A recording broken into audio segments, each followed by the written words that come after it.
গ্রীষ্ম বর্ষা পিনিতি ভরসা। হ্যাঁ, পিনিত শপিং সিটি। নমস্কার, আপনারা দেখছেন হুগলি আপডেট। আপনাদের সঙ্গে আমি উষা। আসছে খবরে, চন্দননগরে ইভেন্ট ম্যানেজমেন্টের যুবতী পানাগড়ে রহস্যজনক দুর্ঘটনায় তদন্তে সিআইডি। অপর গাড়ির চালক বাবলু যাদব পলাতক। পানাগড়ে রহস্যজনক দুর্ঘটনায় মৃত্যু হয়েছিল ইভেন্ট ম্যানেজার যুবতীর। এফটিসি দেয়া হয়েছিল এবং ধাওয়া করা হয়েছিল বলে অভিযোগ তুলেছিল মৃত যুবতীর সহকর্মীরা এবং পরিবারের লোকজন। যদিও এফটিসি এর তথ্য একেবারেই উড়িয়ে দিয়ে আসানসোল দুর্গাপুর পুলিশ কমিশনারেটের কমিশনার সুনীল চৌধুরী বলেছিলেন দুটি গাড়ি রেষারেষিতে এই ঘটনা। কিন্তু মঙ্গলবার সকাল থেকেই দেখা গেল এই ঘটনার তদন্তে নামলো সিআইডি। বাবলু যাদব নামে আরেকটি গাড়ির মালিকের নাম উঠে এসেছিল। তার বাড়ি পানাগড়ের কাওয়ালিপট্টিতে। এই ঘটনার পর থেকেই বাবলু যাদব বেপাত্তা রয়েছে। মঙ্গলবার দুপুরে আসানসোল দুর্গাপুর পুলিশ কমিশনারেটের এসিপি কাঁকসা সুমন কুমার জয়সওয়াল কাঁকসা থানার পুলিশকে সঙ্গে নিয়ে বাবলু যাদবের বাড়িতে পৌঁছায়। পরিবারের সদস্যদের কাছ থেকে একাধিক তথ্য জেনে তা নথিভুক্ত করতে দেখা যায়। তারপরেই এসিপি সুমন কুমার জয়সওয়াল আরো কি জানাচ্ছেন শুনবো। আপনারা সবাই জানেন গত রাত্রে অ্যারাউন্ড মিডনাইট 00:26 আওয়ার্সে আমাদের পানাগড় রাইস মিল বাজারে একটা খুবই দুঃখজনক মর্মান্তিক দুর্ঘটনা হয়েছিল, যার মধ্যে একটা টিয়াগো গাড়ির মধ্যে 5 জন প্যাসেঞ্জার ছিলেন। তার মধ্যে একজন তরুণী সুতান্দ্রা চ্যাটার্জি, ওনার এজ হচ্ছে 26 ইয়ার্স, উনি মারা গেছেন এবং 2 জন ইনজার্ড হয়েছিলেন, যাদেরকে পুলিশ সঙ্গে সঙ্গে অ্যাটেন্ড করে হসপিটালে পাঠিয়েছিল এবং ওরা সুস্থ আছে।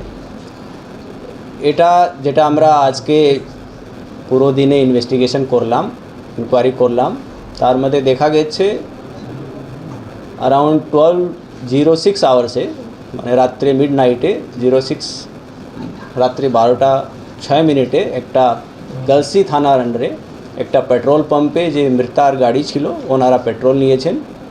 তারপরে ওরা হাইওয়ের উপরে ন্যাশনাল NH2-তে উঠেছেন এবং ওনার গয়া যাওয়ার কথা ছিল। রাস্তার মধ্যে একটা গাড়ি, যার হুন্ডাই বাবলু গাড়ি চালাচ্ছিল। আমরা খুব শীঘ্রই বাবলুকে ধরে নিতে পারবো। আপনারা অত এরকম ভাবে দেখাচ্ছেন, ওরা ঘাবড়ে যাচ্ছে, আমরা তার সাথে কন্ট্যাক্ট করতে পারছি। Bureau report, Hooghly update. নারীদের নিরাপত্তা নেই। পানাগড়ে চন্দননগরের যুবতীর রহস্য মৃত্যুতে পথ অবরোধ করে বিজেপি। চন্দননগরে জিটি রোডে চন্দননগরে ইভেন্ট ম্যানেজমেন্ট সংস্থার কর্ণধার সুতন্দা চ্যাটার্জি মর্মান্তিক মৃত্যু হয়েছে দুর্গাপুরে কাঁকসা থানার এলাকায়। চন্দননগর থেকে বিহার যাচ্ছিলেন নৃত্যশিল্পী সুতন্দা। পথে পেট্রোল পাম্প থেকে কয়েকজন যুবক সাদা একটি গাড়ি নিয়ে ধাওয়া করে সুতন্দার গাড়িটিকে। যুবকরা অশ্লীল ভঙ্গি দেখায়, তারপর সুতন্দাদের গাড়িটি উল্টে যায়। অন্য আরোহীরা অক্ষত থাকলেও মৃত্যু হয় সুতন্দার। প্রশ্ন ওঠে নারীদের নিরাপত্তা নিয়ে। আজ চন্দননগরের জ্যোতির্মোড়ে বিজেপি নেতা দীপাঞ্জন গুহর নেতৃত্বে জিটি রোড অবরোধ করা হয়। দীর্ঘক্ষণ টায়ার জ্বালিয়ে মুখ্যমন্ত্রীর পদত্যাগের দাবি করা হয়। পুলিশ এসে অবরোধ তোলে। নারীদের নিরাপত্তা বিঘ্নিত বলে বিজেপি নেতা দীপাঞ্জন গুহ এক সাক্ষাৎকারে জানান। না, বিক্ষোভ হচ্ছে যে আপনারা সবাই জানেন যে একটা মর্মান্তিক ঘটনা ঘটেছে কালকে।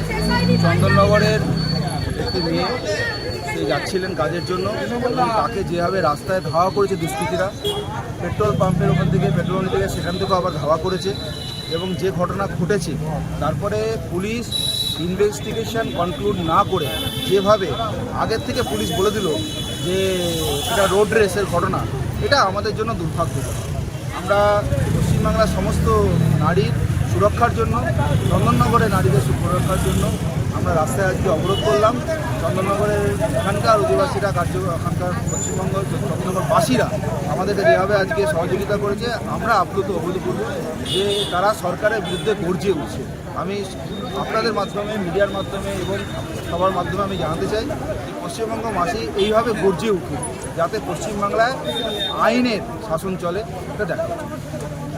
হুগলি থেকে চন্দনা দত্তের রিপোর্ট, হুগলি আপডেট। রহস্যজনক মৃত চন্দননগরের যুবতী সুতন্দার বাড়ি এলেন বিজেপি নেত্রী অগ্নিমিত্রা পাল।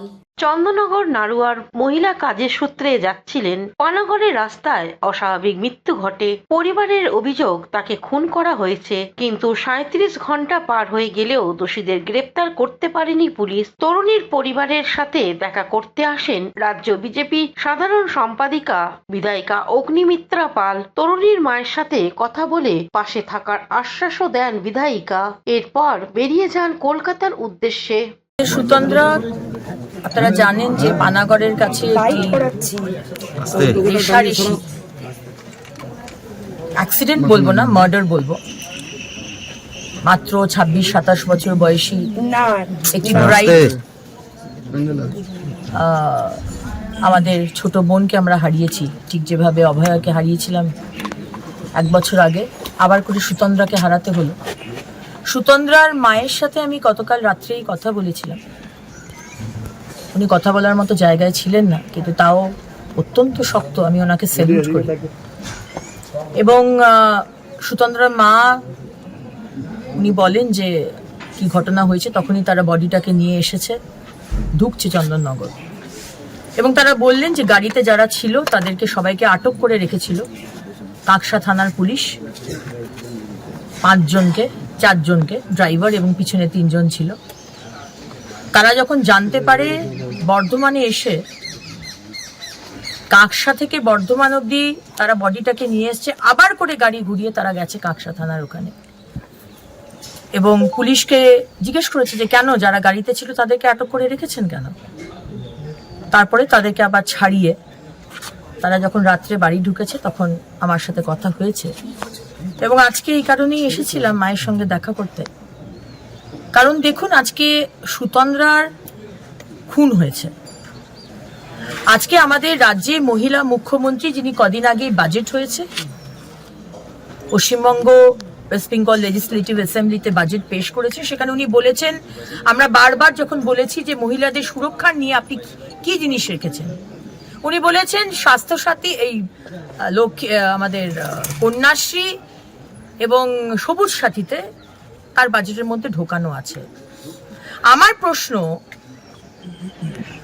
আপনি তার মানে কি বলতে চাইছেন যে আজকে সুতন্দ্রার মতো মেয়েরা, আমরা যারা বাবা মা আমাদেরকে। হুগলি থেকে পানুপালের সঙ্গে চন্দনা দত্তের রিপোর্ট, হুগলি আপডেট। এখন নিয়ে নেব বিজ্ঞাপন বিরতি। বিরতির পর ফিরে আসছি খবরে। শীত, গ্রীষ্ম, বর্ষা, পিনিতি ভরসা। হ্যাঁ, পিনিত shopping city.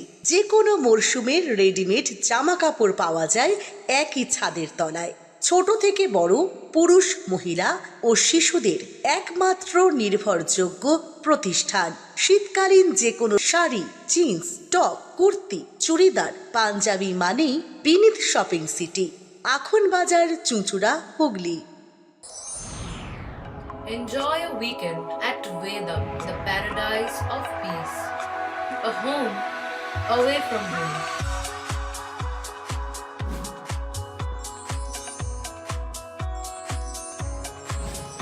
See yourself resonating with the nature.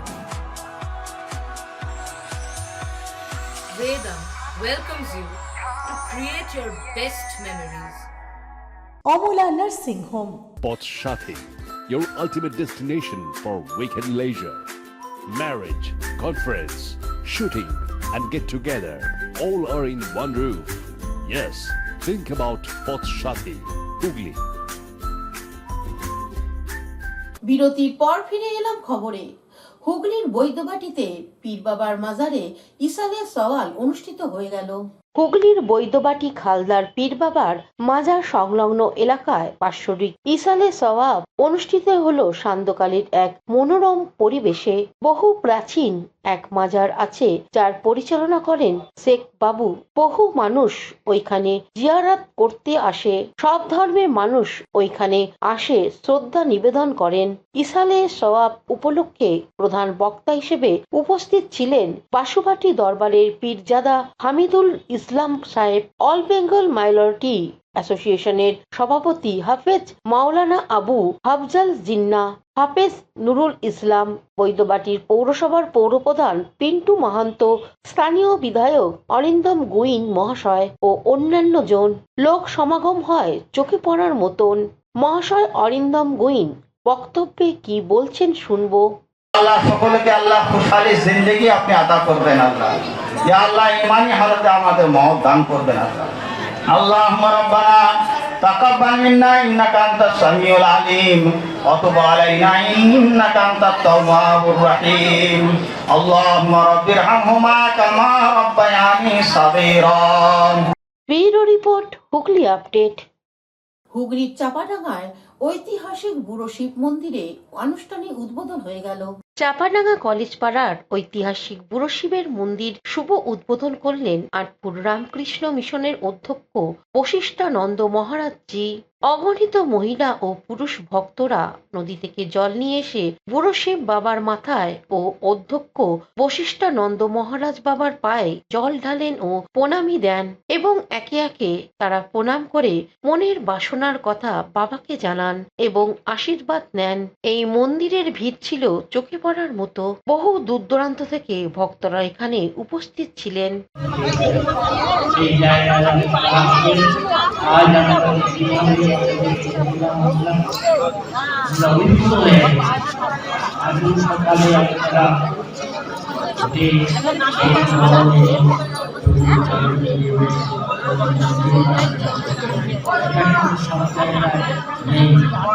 Hooghly Chapadanga থেকে আশিস কুমার ঘোষের রিপোর্ট, হুগলি আপডেট। হুগলি টিভির আয়োজনে বসন্ত পঞ্চমী সম্মান প্রদান অনুষ্ঠিত হয়ে গেল চুঁচুড়া রবীন্দ্র ভবনে।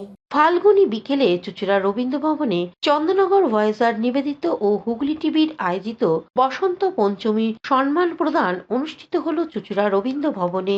এই অনুষ্ঠানে বাড়ি ও বারোয়ারি মিলে মোট 40 জন প্রতিযোগীকে পুরস্কৃত করা হয়। প্রসঙ্গত, এই প্রতিযোগিতা 17 বছর ধরে আয়োজন করে আসছেন হুগলি টিভির কর্ণধার চুঁচুড়া তলাফটক নিবাসী রাজেশ মণ্ডল।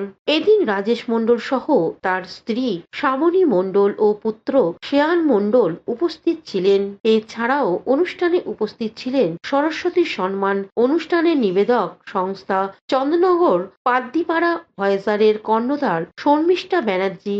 বিশেষ অতিথি হিসেবে উপস্থিত ছিলেন সদর মহকুমা শাসক শ্রীতা শুক্লা সান্ডাল, চন্দননগর পুলিশ কমিশনারেটের DC Chandannagar Alakananda Bhawal, ACP DD Suman Chatterjee, ACP 1 Somnath Banerjee, IC চুঁচুড়া রামেশ্বর ওঝা সহ অন্যান্য আধিকারিকগণ। হুগলি চুঁচুড়ার পৌরসভার পৌরপ্রধান অমিত রায়, পৌরপ্রধান পরিষদ সদস্য জয়দেব অধিকারী, বিশিষ্ট সমাজসেবী উজ্জ্বল চক্রবর্তী, সব্যসাচী সাত, পরিবেশ কর্মী মাহমুদ ভাই, চিত্রশিল্পী অবিলাস দাস, বিবেকানন্দ রায়, আলোক চিত্রশিল্পী শৈলেন নন্দী, সাংবাদিক অনুপ প্রামাণিক সহ বিশিষ্ট ব্যক্তিবর্গ। অনুষ্ঠানের সঞ্চালনায় সকলের নজর কাড়ে অনুষ্ঠানের সঞ্চালক সৌমিত্র সিনহা। থেকে যখন বাজারে যাব, একটা আমরা কাপড়ের ব্যাগ নিয়ে যাব বা চটের ব্যাগ নিয়ে যাব। সেই ব্যাগে করে আমাদের বাড়ির যে সামগ্রী, যে বাজার আসবে, মাছ আসবে, মাংস আসবে, সবজি আসবে, সেইগুলো আমরা বাড়ি থেকে যাচ্ছি কেন ঝোলা ব্যাগ কেন নিয়ে যাব? জানি তো মাংস বলা একটা প্লাস্টিক দেবে, দরকার হয় না আর একটা প্লাস্টিক চেয়ে নেবো, দাদা আর একটা প্লাস্টিক দিয়ে রক্ত ঝরছে।